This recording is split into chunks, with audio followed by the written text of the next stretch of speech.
No, I turn the floor to our actually main speaker, our guest of honor actually, for our speaking tour in the United States. We have the opportunity to have her present her experiences and her information with the rest of the world actually. Thank you, Eva. Thank you. Thanks very much. I'd like to touch on something that Sarah Flounders mentioned, which is that today in the General Assembly, the representative of my country, Canada, is raising or has raised a resolution which is not about human rights. It's not about the people of Syria. It's a resolution meant to point fingers and to vilify the governments of Syria and Russia. And this resolution relates to a UN Security Council resolution that was vetoed by Russia and China some days ago. That resolution pertained to another useless ceasefire in Syria, which would have no bearing on, bring no good to the people of Syria, and which follows a week of liberation of areas of Aleppo, which now amounts to about 95% of areas of Aleppo that have been occupied for years by terrorist factions. So at this time, when 100,000 civilians in these areas occupied for years by terrorist factions have been liberated, the UN, parties in the UN wanted to impose another ceasefire. And I want to remind people why these ceasefires are indeed pointless. The last ceasefire in September was from the very start negated by 20 main terrorist factions who declared they were not going to participate, and from the very beginning violated the ceasefire over 300 times during the duration of the ceasefire. And not only these terrorist factions, while the Syrians and while the Russians adhered to the tenets of the ceasefire, but the American-led coalition itself violated the ceasefire by targeting Syrian army positions in Deir ez-Zor, killing at least 83 Syrian soldiers in a prolonged attack that lasted nearly 1 hour and which enabled ISIS to overtake that position. So this is one reason why a ceasefire is pointless at this point in time. There is no faith that any of the parties that the US and Western leaders who have funded these terrorists, there's no faith that they can actually control the terrorists and get them to adhere to a ceasefire. And the people of Aleppo want Aleppo to be completely freed. And I speak having been to Aleppo 4 times, and this is the will of people in Aleppo. So on that note, I'd just like to talk about briefly, I've been to Syria 6 times since 2014, 2 of which were with international delegations, and 4 times were independently on a visa I applied for, paid for, and waited for. My trips have been self-funded or fundraised, and I've gone at my own risk and been able to travel freely in the country to areas I wish to travel to. I've been many times to Homs, to Malula, to Latakia, Tartus, Siath, Sweda, and again, Aleppo 4 times. And I mention these because I think it's important people realize I have, wherever I've gone, I've spoken in Arabic to the people I'm speaking with. What Donna, what Sarah have said, that the people support their army and government is absolutely true. Whatever you hear in the corporate media is the complete opposite. And on that note, what you hear in the corporate media, and I will name them, BBC, Guardian, New York Times, etc., on Aleppo is also opposite of reality. Aleppo since 2012 has been inhabited by different terrorist factions, among them al-Nusra, among them the so-called Free Syrian Army, which has committed the same heinous acts of terrorism as al-Nusra, as ISIS, as Ahrar al-Sham, as Nuruddin al-Zinki, which beheaded a 12-year-old Palestinian child, and somehow is still deemed moderate.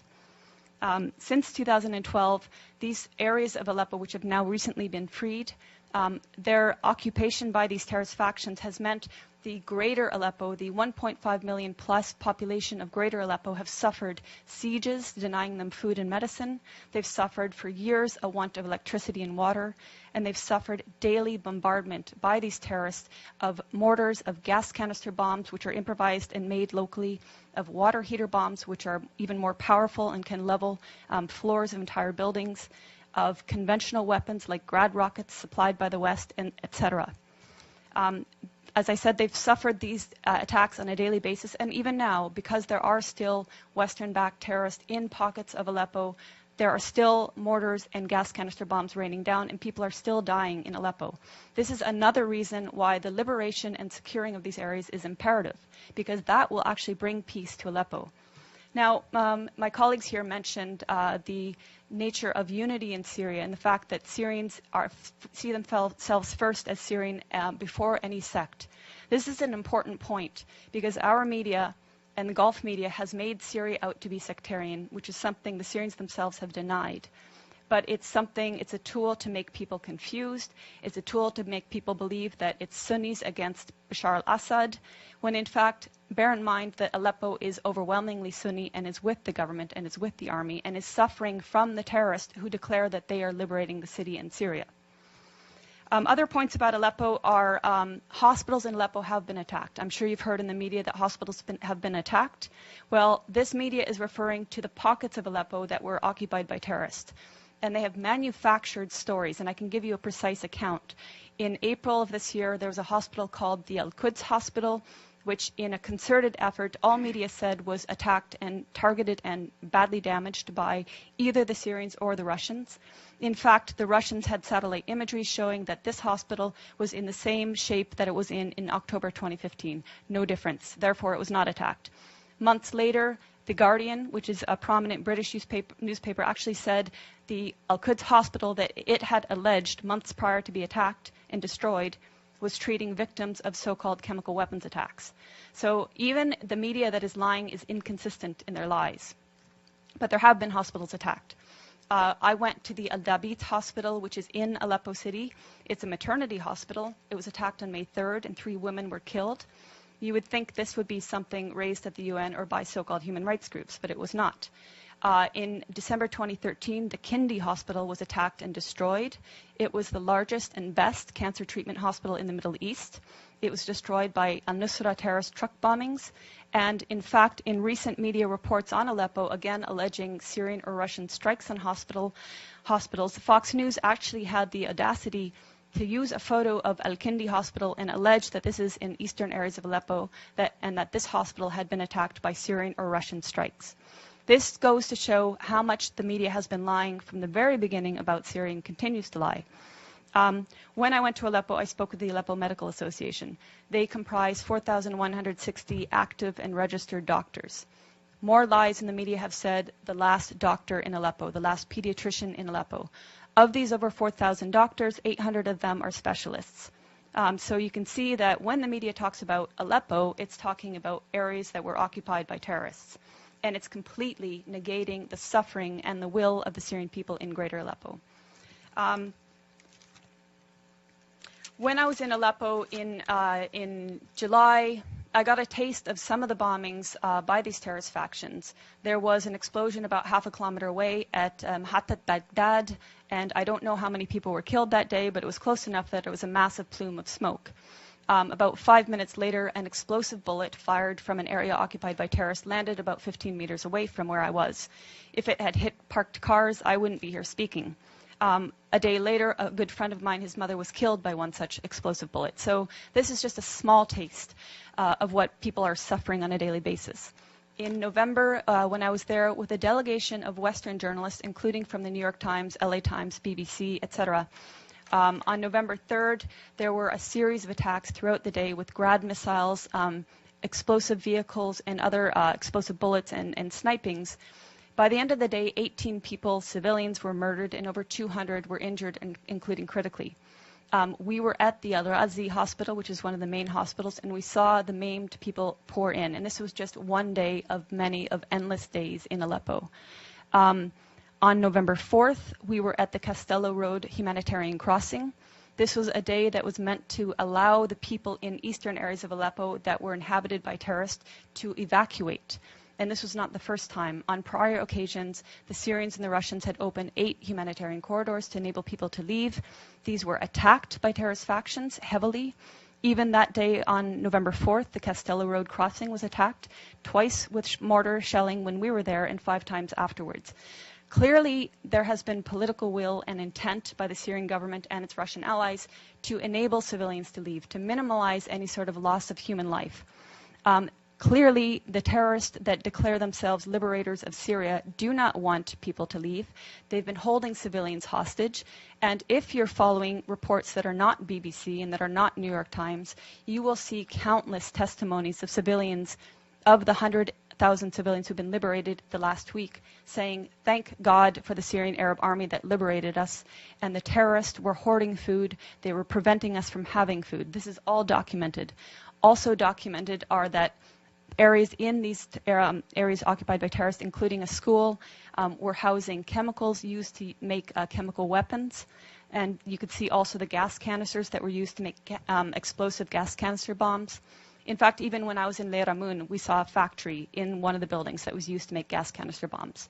In Leiramun, we also saw evidence of the so-called Free Syrian Army that some people say doesn't exist anymore. The 16th Brigades was active there. They had a cell underground, 3 stories below, that was perfectly intact in spite of aerial bombings above ground. And I make this point because people talk about the destruction in Aleppo as if the physical destruction matters. It's the people that the Syrian government and the Syrian people care about. And the destruction in areas occupied by terrorists occurs because the terrorists are bunkering below ground, come up above ground, fire their bombs on civilian populations, and go back below ground. So I just want to address a few other myths. Some of the myths that have been about Aleppo and Syria in general have been that the Syrian government and army are starving the population. Again, I refer to testimonies of people, even people I met with in November. I met with a family of displaced people from El Halak, which is north of Bustan al-Pasha, which was an area, both areas occupied by terrorists. At that time, when I met them on November 10th, he told me that they had fled along with about 40 others on about 20 days prior, and that they had tried twice prior to flee, but they were prevented violently so from doing so by the terrorists that inhabited those areas. This is the case. These are the testimonies coming out of Aleppo now. People saying, we tried to flee, they wouldn't let us, they shot at us. There are also videos showing people who did manage to flee coming under fire and the Syrian army actually protecting them, acting as human shields. So that's to say that what we've been hearing in the corporate media is not depicting an accurate image of what's happening in Aleppo. The corporate media is saying that the Syrian army is attacking people, and until today, the corporate media is maintaining this, even though the exact opposite is true.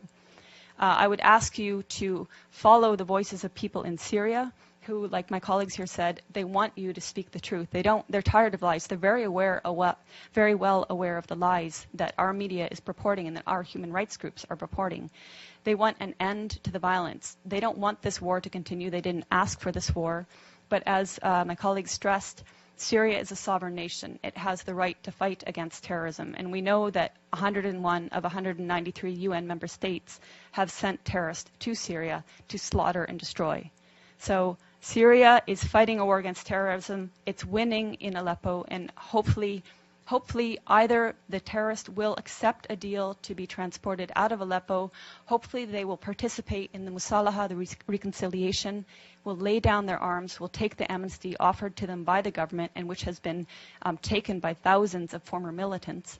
And hopefully, above all, the U.S. will stop supporting terrorism and stop funding terrorism. And hopefully this new bill will take fire, will be supported, and actually it will be impossible to fund and armed mercenaries from FSA, Ahrar al-Sham, Nuruddin al-Zinki, and all the colors in between, because they're all the same terrorists. Yeah, thank you. Thank you, Eva. Very informative. Thank you very much. Now we are open to questions, if there are questions. The gentleman in the back. Thank you very much. I'm Christopher Ronneberg with the Norwegian newspaper Aftenposten. A question for, or two questions for Ms. Bartlett here. As a journalist, I'm sure you can appreciate getting other impressions than empirical impressions from the ground. When you talk about the Syrian people and what the Syrian people want, how can you quantify that? Do you have any independent surveys where you can actually document that? And secondly, you talk about the corporate media, the Western media, the lies, and all of this. Could you explain what you think might be the agenda from us in the Western media, and why we should lie, why the international organizations on the ground should lie, why we shouldn't believe all these absolutely documentable facts that we see from the ground, these hospitals being bombed, these civilians who are talking about the atrocities that they have been experiencing. How can you justify calling all of us liars? Sure. Thank you. I mean, there are certainly honest journalists amongst the very compromised establishment media. Let's start with your second question. So, international organizations on the ground. Tell me which ones are on the ground in eastern Aleppo. Yeah, okay, I'll tell you, there are none. There are none. These organizations are relying on the Syrian Observatory for Human Rights, which is based in Coventry, UK, and which is one man. They're relying on compromised groups like the White Helmets, which, let's talk about the White Helmets. The White Helmets were founded in 2013 by a British ex-military officer. They have been funded to the tune of $100 million by the US, UK, and Europe and other states. They purport to be rescuing civilians in eastern Aleppo and Idlib, yet no one in eastern Aleppo has heard of them. And I say no one, bearing in mind that now 95% of these areas of eastern Aleppo are liberated. The White Helmets purport to be neutral, yet they can be found carrying guns and standing on the dead bodies of Syrian soldiers. And their video footage actually contains children that have been recycled in different reports. So you can find a girl named Aya who turns up in a report in month, say, August, and she turns up in the next month in 2 different locations. So they are not credible. The SOHR is not credible. Unnamed activists are not credible. Once or twice, maybe, but every time, not credible. So your sources on the ground, you don't have them. As for your agenda, not your, but the agenda of some corporate media, it is the agenda of regime change. How can the New York Times, I was reading it this morning, or how can Democracy Now!, which I was reading the other day, maintain until this day that this is a civil war in Syria? How can they maintain until this day that that the protests were unarmed and nonviolent until, say, 2012? That is absolutely not true. How can they maintain that the Syrian government is attacking civilians in Aleppo when every person that's coming out of these areas occupied by terrorists is saying the opposite? So that's with regards to your question on lying Western media. How do I quantify the support of the Syrian people? The elections. In 2014, the Syrian people held elections. The voter turnout was 88%, including people in Lebanon, where I was during the elections in Lebanon, which were actually ran for 2 days, extended hours, people walking for kilometers to reach the embassy, including people who flew from their own countries like mine, which has criminally shut the Syrian embassy so that Syrian people have no rights, and including people within Syria who braved a torrent of terrorist mortars and missiles on election day. And yet, voter turnout rate was something like 88%, I believe.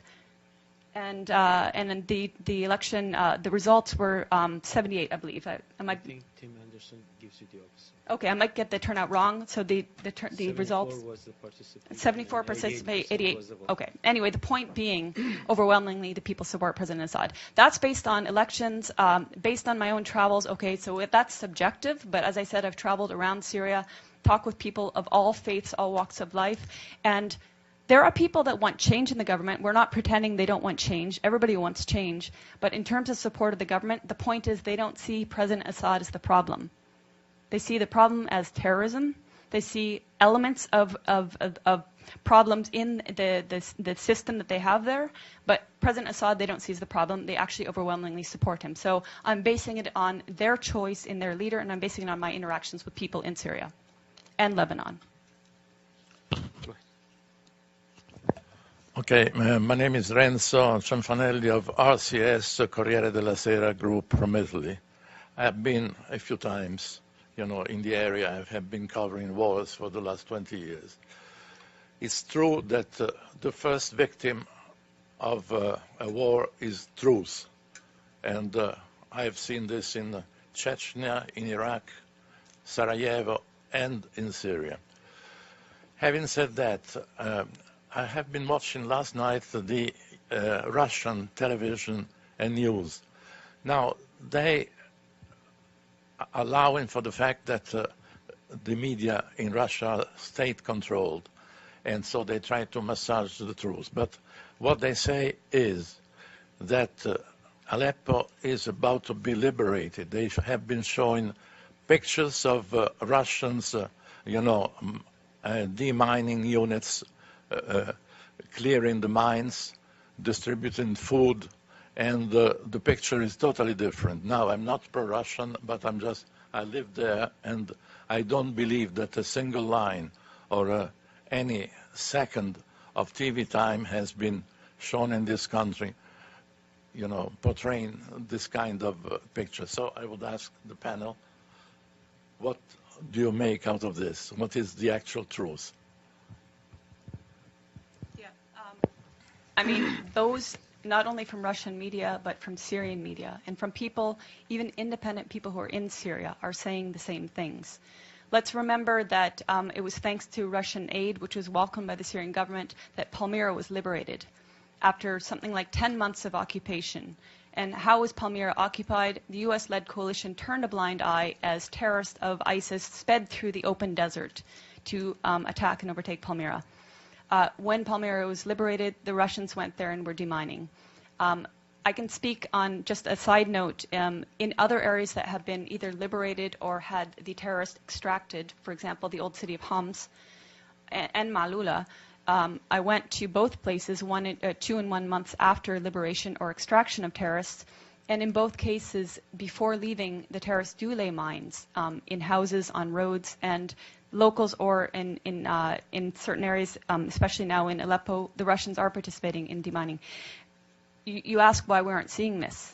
Well, this relates to the other gentleman's question about why the corporate media, some of them, most of them, are telling lies about Syria. It's because this is the agenda. If they had told the truth about Syria from the beginning, we wouldn't be here now. We wouldn't have seen so many people killed.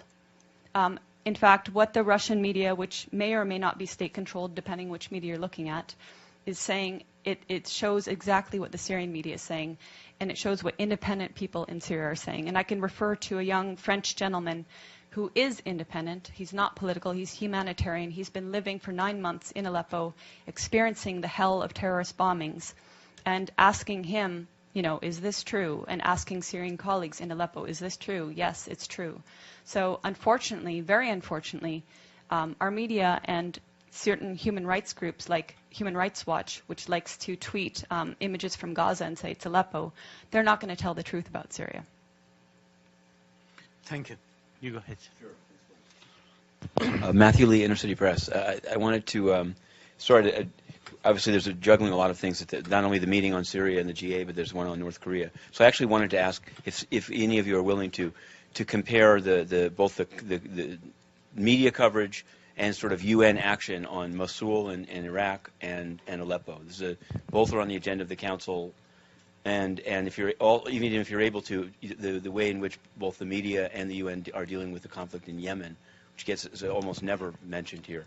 So, and then you may have said it while I was in transit, but the role of Saudi Arabia and Qatar in funding groups. I don't know if in the course of your reporting, what you came across on that. Thanks a lot. Thanks, Matt. Sarah, you want to respond to this?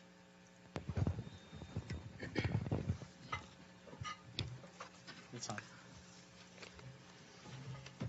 The corporate media in the U.S.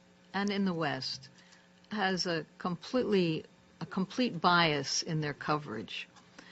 And let's just to take the example of Yemen, where it will be described about bombing of Saudi Arabia, but it's never mentioned that Saudi Arabia really has no independent air force. Every plane that flies uses U.S. satellite reconnaissance, GPS, is fueled in the air by the U.S. Air Force, uses U.S. military contractors to run the whole operation. Yet it's described as a Saudi war against Yemen. And the same thing is true if we look at any area today in the Middle East, that without understanding who is playing an enormous role in orchestrating and coordinating various players in complete destruction of the existing states and a systematic destruction of the sovereignty, and also plays this role within the United Nations as to how to distort the role of the United Nations, as to be a force to deny independence and sovereignty to independent countries, and to threaten the existence of quite a number of countries. So whether it's in Syria or Iraq or Afghanistan or Libya. And we can see the horror of U.S. orchestrated bombing and destruction, what's called regime change. That's far too polite a word. It's really creating total chaos and pulling down a government and leaving behind a divided ruin. And then taking no credit for it, just leaving it to the blame of contending factions that today are controlling Libya. So this is the future that they want for Syria, and this is what the people of Syria are resisting, and resisting with enormous determination to hold together as a secular, united, giving space to every religion, culture, and grouping within Syria. That's quite an accomplishment. And calling on and gaining assistance from other countries, which Syria, as a sovereign nation, has every right to do. On the other hand, the U.S. and the bombing through the United States and NATO and Saudi Arabia and Israel, who was bombing just yesterday in Syria and has continued to, and Jordan and Turkey and so on, none of this is invited. It is all done in the name of attacking ISIS, and yet there's barely a scratch on ISIS. So there's a complete bias, and it is reflected, of course, in the media, a vilification of Syria, of Syria's very right to exist, and a continuing demand for regime change, which really means tearing apart the existing government. And all of these areas very much connected, and thank you for making that connection. I just wanted to add a couple of words to this question that relates to also to the role of media. Excuse me. One thing that the media tries to present the Syrian situation as is whether it's a litmus test between those who support President Assad and those who oppose it. As if the whole fight is about President Assad. It's not. If we go back to history from the 1990s when the Soviet Union and socialist camp collapsed, a wing of the leadership of the United States was intent on filling the vacuum and becoming the sole global dominant force in the world. And they came up with a lot of well-established objectives. Among them, I'm sure people are familiar with the project for the new American century and the rebuilding of American defenses for 21st century that was published by them, that became the State Department official policy after Bush came to power, and all people from Project for the New American Century became cabinet members and international leaders of the U.S. policy. It became an official policy. And among the factors that they mentioned that the U.S. has to do in order to maintain its absolute dominance over the globe was two things. One, making it impossible for another rival like Soviet Union emerges on the scene, which now, according to them, is the potential rival will be China, and the 21st century will be confrontation with China, and reorientation of U.S. forces toward China. That is one. And secondly, they talk about regionally dismantling, overthrowing, or partitioning, dismembering any country that has enough strength to resist U.S. plan for the 21st century. And they list many of those countries, including the ones that the U.S. is going right now through one by one. Went through Iraq, went through Libya, went through Syria, going through Syria. Probably the next target is going to be Iran and Hezbollah, right? All of them are mentioned in that document. And although Obama presidency apparently did not include all those neocons, it is following the same policy, of course with a more internationalist view. Bush was very unilateralist in terms of implementation, so it was United States alone doing this and carrying the lead. Probably Obama wants to do it in a more collective way with NATO. But the objective is still the same, and they're pursuing it. And let us not forget that the precondition for making such a thing happen and implementing this general policy requires total support of the media for demonization of the leaders that they want to bring down. And the media has played that role consistently from the beginning.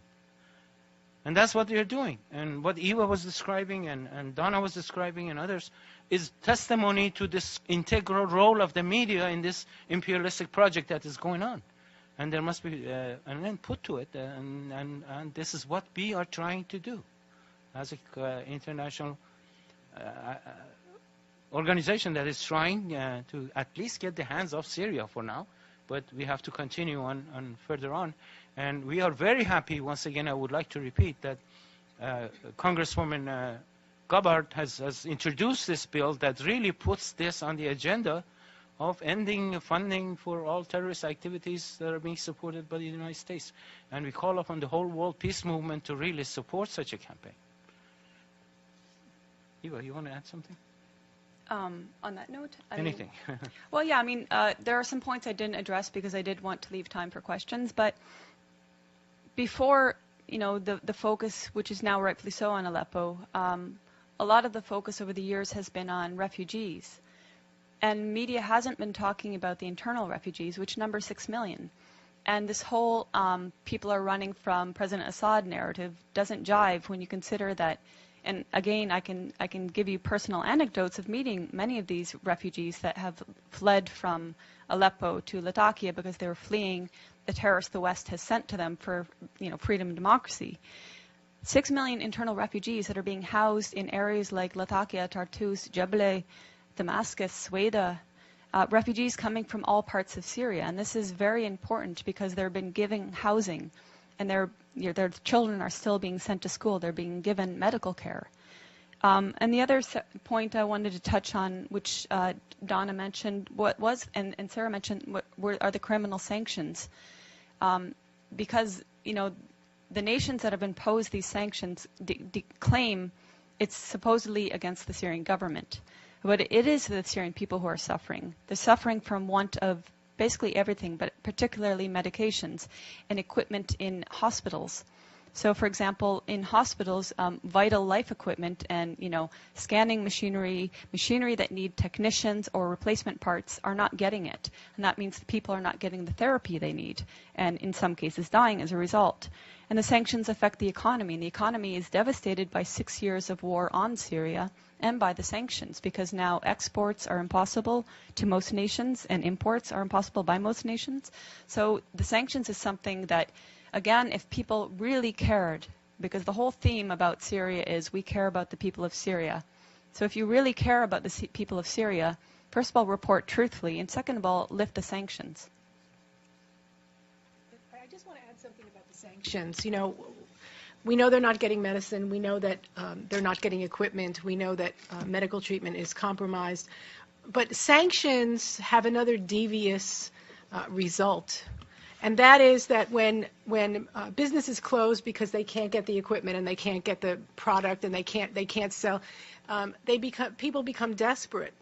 And when they become desperate, they're more likely to do desperate things, such as possibly joining the militants because they'll get a paycheck.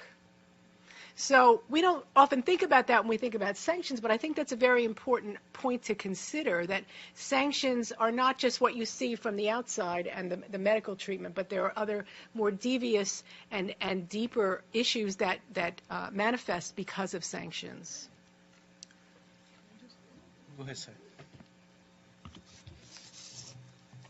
I wanted to add a point also on the sanctions, because the sanctions on Syria actually predate the war in Syria. The first U.S. sanctions in Syria began 1998, and then onerous sanctions on Syria 2003, at the time of the U.S. war in Iraq, the invasion, the occupation, and reaching even more extreme forms, of course, in 2011.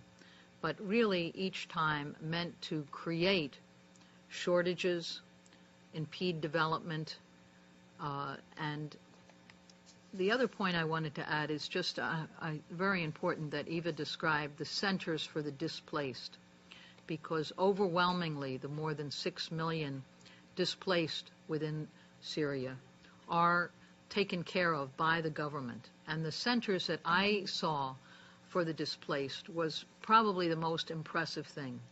That it's not, you know, could visit so many countries and see the sheer number of children begging on the street, completely destitute, no one taking care. And in Syria, in the midst of war, the displaced are housed in schools, in community centers. It might be a family in each classroom, and there in the cafeteria runs a health clinic, and there are classes for the children, and there are after-school programs that university students come and run, and mentoring programs. I had never really seen anything like that in a time of war, and have visited other countries in the midst of war.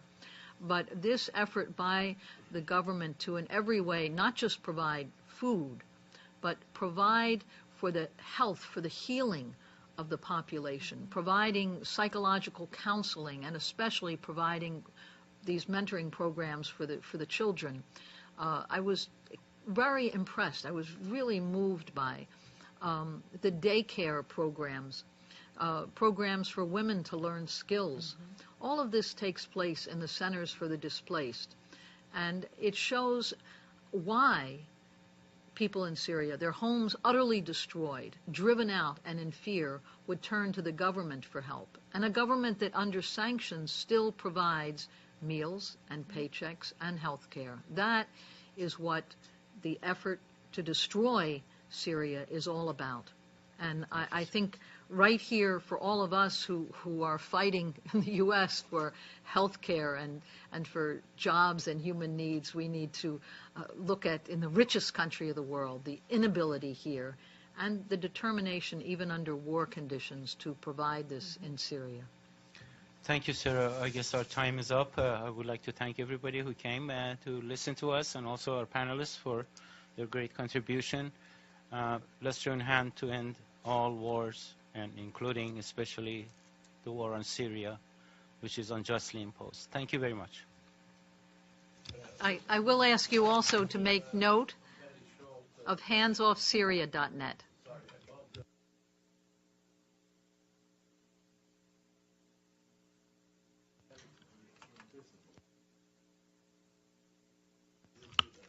Can I just speak? Well, he's asking, do we have time to answer? Or? Yeah, go ahead. I mean, one thing I'd like to note very briefly is that the United Nations repeatedly efforts to silence the Syrian ambassador when he's speaking about the country in question. So that's one thing.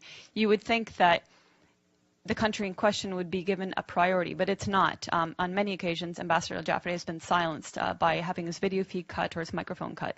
That's one aspect of it.